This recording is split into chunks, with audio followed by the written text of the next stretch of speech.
The school bus was packed with laughter, noise, and chaos. But in the middle of it all sat a quiet girl staring out the window, pretending not to hear the whispers behind her. Then it happened. A hand suddenly grabbed her neck from behind. The laughter turned cruel. But what they didn't know was that the man sitting just a few seats away, wearing a simple cap and dark jacket, was her father. A decorated SWAT officer who'd just come home from a mission. And he saw everything.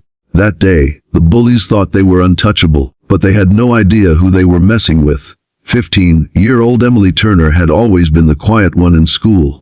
She wasn't shy because she wanted to be, she just preferred peace over drama. Her father, Daniel Turner, a SWAT team leader, was away most of the year. Always somewhere dangerous, always serving others. Her mother passed away when Emily was 8, so silence had become her comfort zone. But lately, silence had turned into survival.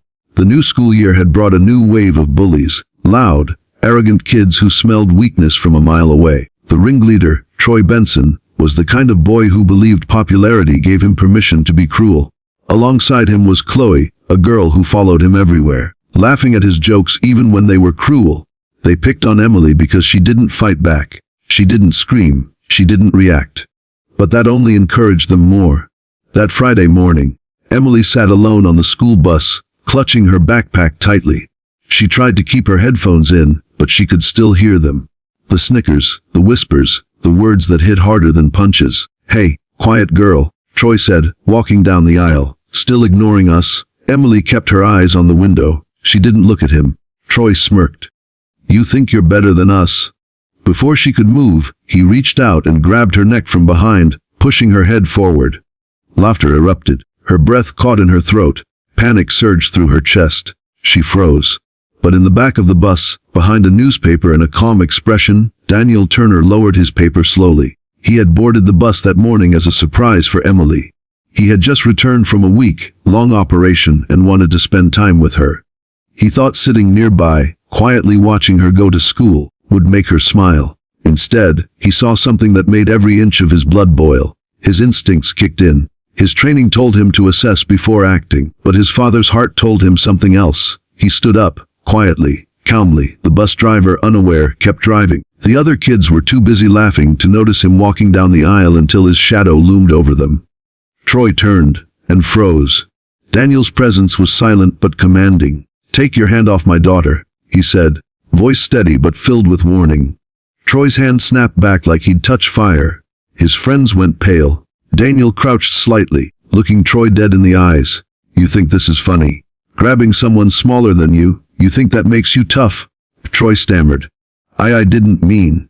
Daniel leaned closer. "You ever lay a hand on her or anyone like this again, and you'll deal with the consequences of a man who trains people to stop threats." The entire bus went dead silent. The bullies shrank back in their seats. Emily's face flushed, not from embarrassment, but from shock and relief. For the first time, someone stood up for her. Daniel gave her a soft look. "You okay, kiddo?" She nodded slowly, tears forming in her eyes. He sat beside her. For the rest of that ride, no one said a word. The air was thick with the lesson unspoken. Respect isn't earned through fear, it's earned through strength and kindness. But Daniel knew the battle wasn't over yet. Bullies always return. And he wasn't going to let that happen again. The following week, Daniel visited the school. He didn't storm in like a soldier. He walked in like a father. Calm, composed, but determined. He met with Principal Carson, explaining what he witnessed on the bus. The principal promised to handle it internally. But Daniel could tell by his tone that this was routine. Just another complaint. That wasn't good enough, so Daniel asked for permission to speak to the senior assembly. His reasoning: "I want to talk about courage, from a SWAT officer's perspective." The principal agreed. That Friday, the gym was filled with hundreds of students, including Troy and his friends. They didn't know what to expect. Daniel stepped up to the mic. The room hushed.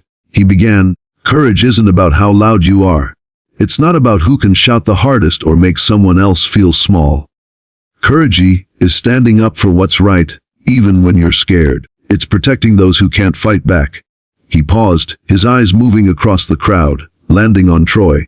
"I've seen real courage. In my team, in my fellow officers, in people who risk their lives for others.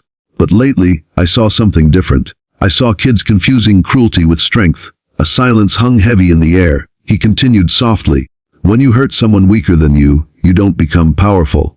You just show how empty you are inside." Troy looked down, guilt written all over his face. Then Daniel added something no one expected. "And the bravest person I know isn't on my SWAT team. She's my daughter. Because even when people tried to break her, she stayed kind. She stayed strong. That's real bravery." The crowd erupted into quiet applause, not out of obligation, but out of respect. Even the teachers were moved. After the assembly, Troy approached Emily in the hallway. For once, there was no smirk, no sneer, just quiet regret. "I'm sorry," he said. "I didn't know your dad." Emily interrupted softly. "You shouldn't need to know someone's dad to be decent." Troy nodded, speechless. From that day on, the bullying stopped. The laughter turned friendly. The whispers faded. Emily wasn't the quiet girl anymore. She was the strong one who taught everyone that kindness doesn't mean weakness. And Daniel. He didn't need to scare anyone again. His presence had already done its job. But more than that, his example had changed something deeper.